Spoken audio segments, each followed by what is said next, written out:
Goldstein tenía 21 años en 1943, cuando lo deportaron a un campo de concentración por el triple motivo de ser judío, comunista y miembro de la resistencia. No lo mataron porque es sabido que los campos nazis eran en principio campos de trabajo, y los alemanes pretendían ganar la guerra gracias al trabajo de los más vigorosos de sus enemigos. A los que no les servían, enfermos, chicos, ancianos, los asesinaban inmediatamente, pero a los más jóvenes los hacían trabajar. En cierto sentido, los campos nazis, por la manera en que se había organizado el trabajo de los prisioneros, piensa Goldstein, representan un ejemplo avant la lettre de lo que podría llegar a ser la última etapa llamada desregulación del mercado laboral. Por lo tanto, Goldstein está convencido de que fue su condición de mano de obra barata lo que le salvó la vida. Los nazis estaban a punto de fusilarlo por tentativa de evasión, cuando justo llegaron los aliados, que no encontraron ni un solo soldado alemán en todo el campo, de modo que esta mañana, mientras desayuna en el bar Tobas en Córdoba y Pueyrredón, tiene 76 años y todavía sigue yendo a la librería, más para distraerse que otra cosa, ya que 5 años atrás les dejó el negocio a sus 2 empleados que le pasan una renta mensual. Su mujer murió hace 3 años. Su hija mayor, que tuvo que irse del país por el golpe de Estado del 76, se casó con un catalán y se quedó a vivir en Barcelona.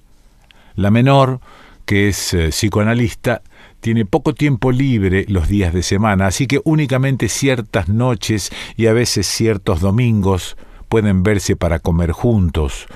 Pero de todos modos, a causa de algunas diferencias políticas, sus relaciones con ella son un poco más difíciles que con la mayor. Los jueves a la noche tienen una reunión en la Mesa de Derechos Humanos y los viernes su partida de póker semanal. Es por lo tanto el día, desde la mañana bien temprano cuando se despierta hasta que anochece, lo más difícil de llenar. Después de la vacilación matinal, ante las interminables horas que se avecinan, el desayuno que, como incluye la lectura del diario, dura un buen rato, es un momento de actividad, sobre todo interior, ya que la memoria y la inteligencia, reverdecidas por las horas de sueño y por la ducha tibia que relaja el cuerpo, atenuando los pequeños dolores óseos y musculares que lo tironean durante el resto del día, se concentran con mayor facilidad y acogen con nitidez imágenes y pensamientos. El desayuno es, desde hace unos 12 años más o menos, siempre el mismo. Café con leche azucarado, jugo de naranja, 2 medialunas y un rato más tarde, después de haber leído buena parte del diario, un cafecito solo, concentrado y amargo y un vaso de agua. La mesa es casi siempre la misma, entrando a la derecha, la última junto al ventanal que da a Pueyrredón. Cada mañana, al entrar al local, saluda al dueño que está detrás de la caja y se encamina a su sitio, sentándose en el rincón de cara a la entrada, bajo el televisor apagado.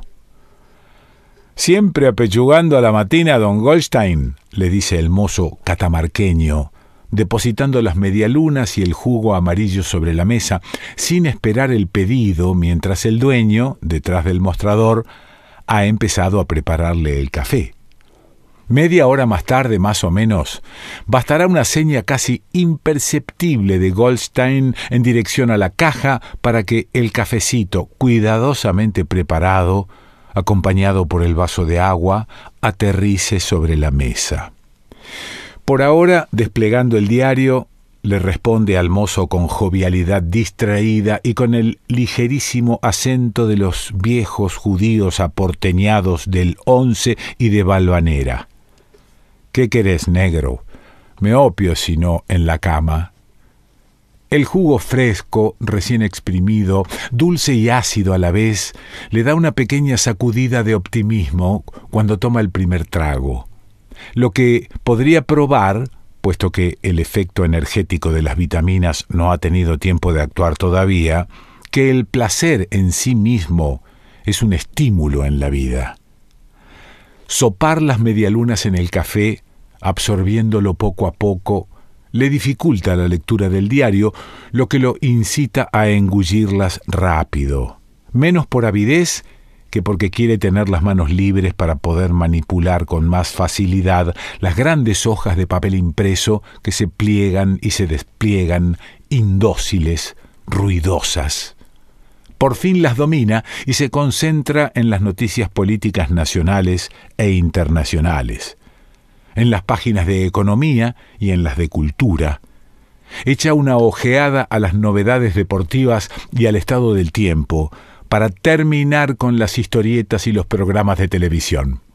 Después vuelve para atrás y lee con atención los artículos de fondo de los comunistas, a algunos de los cuales conoce personalmente porque son clientes de la librería, las cartas de los lectores y los editoriales.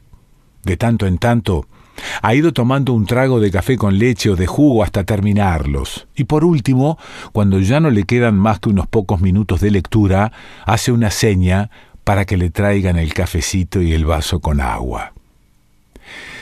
Esa ceremonia que se repite todas las mañanas desde hace tantos años es en realidad el preámbulo a los minutos de meditación que le suceden. Pero tal vez es una licencia poética llamar a ese estado una meditación, porque una meditación presupone cierta voluntad consciente de pensar sobre temas precisos, y en su caso solo se trata de mecanismos asociativos autónomos, casi mecánicos, que todas las mañanas, después del desayuno, se instalan en su interior y lo ocupan por completo durante un rato. Visto desde afuera, es un anciano apacible, limpio, vestido con sencillez y que, como tantos otros habitantes de la ciudad, toma su desayuno en un café de Buenos Aires. Por dentro, sin embargo, cada mañana, durante unos pocos minutos, a causa de esa asociación inconsciente a cuya repetición puntual ya se ha resignado después de tantos años, se dan cita, en la zona clara de su mente, todas las masacres del siglo. Él las contabiliza, de tal manera que cuando las evoca y las enumere, no puede evitar que le vengan a la memoria los versos de Dante. Venia sin lunga tratta di gente chi non avrei creduto che morte tanta n'avesse disfatta. Tal cantidad de gente que nunca hubiese creído que la muerte deshiciera a tantos, y de esa muchedumbre de fantasmas estaban excluidos los que habían muerto en campo de batalla, o por accidente o enfermedad, o se habían suicidado, o incluso habían sido ejecutados por los crímenes que habían cometido. No, contabilizaba únicamente todos aquellos que habían sido exterminados no por su peligrosidad real o imaginaria, sino porque, por alguna razón que ellos solo consideraban legítima, sus asesinos decidieron que no debían vivir. Los armenios para los turcos, por ejemplo, 1.300.000. O los judíos, 6 millones. Los gitanos, 600.000. Y los enfermos mentales, cifra desconocida para los nazis. En Ruanda, los tutsis, 800.000 para los hutus. Para los norteamericanos, los habitantes de Hiroshima y Nagasaki, 300.000. Los opositores de Suharto en Indonesia, 500.000. O los iraquíes durante la Guerra del Golfo, 170.000. Para Stalin, que percibía la totalidad de lo exterior como una amenaza, varios millones de los espectros que, según en él, lo acechaban en ella. Y después, esas masacres locales en las que, en una tarde o una semana, varias decenas o centenas o miles de personas morían en manos de los verdugos, quienes, por razones inexplicables, en los que ningún interés razonable entraba en juego, no los toleraban en este mundo. Indios, negros, bosnios, serbios, cristianos, musulmanes, viejos, mujeres. Un asesino en serie había matado cerca de 60 en Estados Unidos, todas rubias, de cierto peso, cierta silueta, cierto peinado, entre 20 y 30 años de edad.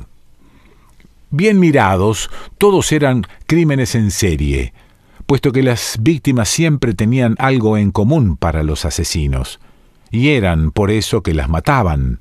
Para los turcos, los armenios, eran todos armenios, y solo porque eran armenios los exterminaban. Del mismo modo que el asesino en serie norteamericano mataba rubias, únicamente rubias, y únicamente porque eran rubias las mataba. Aunque se definía a sí mismo como ateo y materialista y se jactaba con frecuencia de serlo, Goldstein pensaba también que los dioses no salían indemnes de ese carnaval que desfilaba en su mente todas las mañanas con el desayuno, y en la mayoría de los casos, ya sea que sus fieles estuviesen en el campo de las víctimas o de los verdugos, que muchas veces cambiaban de papel según las circunstancias, los dioses sufrían los efectos perversos de esa carnicería. Muchos desaparecían o, con los cambios de sus adoradores, cambiaban de signo, perdiendo su identidad o sus atributos más importantes, y otros revelaban aspectos ocultos a los que hasta ese momento nadie había reparado. Era probable que muchas veces hayan huido aterrados, lo que hubiese sido casi deseable, porque la indiferencia con la que abandonaban sus creyentes a la crueldad de sus verdugos era, a decir verdad, abominable. En otros casos, cuando los asesinos los invocaban como pretexto para sus masacres, o bien los tergiversaban o bien los desenmascaraban. No había otra explicación posible. Por otra parte, con cada serie que desaparecía, tal tribu del Mato Grosso, por ejemplo, en manos de los grandes propietarios, montones de dioses habían concebido, engendrado y organizado el universo para ofrecérselo como regalo a los hombres. Se borraban para siempre con el universo que habían creado y con las criaturas que lo habitaban. Y si los sobrevivientes, después de lo que había sucedido a la inmensa mayoría de la serie que pertenecían, seguían adorando a los dioses que habían permitido que tales cosas sucedieran, no solamente profanaban la memoria de los que habían desaparecido, sino que se ridiculizaban y por esa misma razón también volvían ridículos a sus dioses. Que no haya eternidad, y si hay, que no haya al menos en ella asociaciones. Empezó a repetirse en secreto Goldstein. En los primeros meses en los que esa asociación inconsciente y autónoma, cuya causa precisa, el primer término de la asociación, no podía descubrir, se apoderaba de él todas las mañanas con el desayuno y no lo abandonaba hasta que salía a la calle y, mezclándose al tumulto del presente, se dejaba envolver por el rumor de las cosas. La asociación mental como infierno. Para Goldstein, en esos primeros meses, esa expresión hubiese debido ser el título de un imprescindible tratado. Los cálculos más absurdos agitaban sus pensamientos y consideraba todos esos crímenes no desde el punto de vista de la compasión o de la ética, sino en cuanto a la cantidad de víctimas en relación con la extensión en el tiempo de las masacres, como si se tratara de un problema de álgebra. Pero tantos meses, tantos años, duró esa posesión obstinada, ese odioso teatro matinal, que se fue acostumbrando a su presencia, hasta gastar la angustia que lo acompañaba, y una buena mañana terminó de comprender, resignado: el primer término de la asociación es mi vida. A la angustia de los primeros tiempos la suplantó una impresión extraña, que persiste todavía y cierra el episodio cada mañana: la increíble sensación de estar vivo, ante el interminable desfile de fantasmas. El hecho le parece improbable, ficticio, fragilísimo, y su precariedad misma hace bailar, durante una fracción de segundo, al universo entero en el filo del abismo. Los 2 años que pasó en el campo de concentración, si bien fueron en su momento una intolerable pesadilla, al poco tiempo de salir, Goldstein, aunque parezca mentira, empezó a considerarlos como un azar favorable en su vida. Su argumento es el siguiente: a los 21 años tenía una visión demasiado optimista del mundo. Si al final de la guerra se hubiese encontrado sin esa experiencia, sus prejuicios optimistas hubiesen seguido distorsionando su percepción de la realidad. El crimen, la tortura, las masacres definían mejor a la especie humana que el arte, la ciencia, las instituciones. Ante sus interlocutores perplejos, Goldstein, que algunos consideraban un poco excéntrico en sus opiniones, por no decir ligeramente chiflado, afirmaba que, en tanto que hombre, su cuerpo y su mente habían sufrido en el campo de concentración, pero que, en tanto que pensador, esos 2 años representaban para él su diploma, con felicitaciones del jurado, en antropología. Cuando termina el café y pliega el diario, Goldstein deja sobre la mesa dinero suficiente para el desayuno y la propina, y lanzando un «hasta mañana» afable y general, sale al sol de la esquina y al estruendo de las 2 avenidas que se cruzan, para los clientes de paso, que lo observan con curiosidad fugaz. Es un viejo limpio y jovial, bien conservado a pesar de los años, representando probablemente menos de los que tiene, y a quien, a juzgar por su aire energético y satisfecho, no parece haber leído tan mal en la vida. Juan José Saer.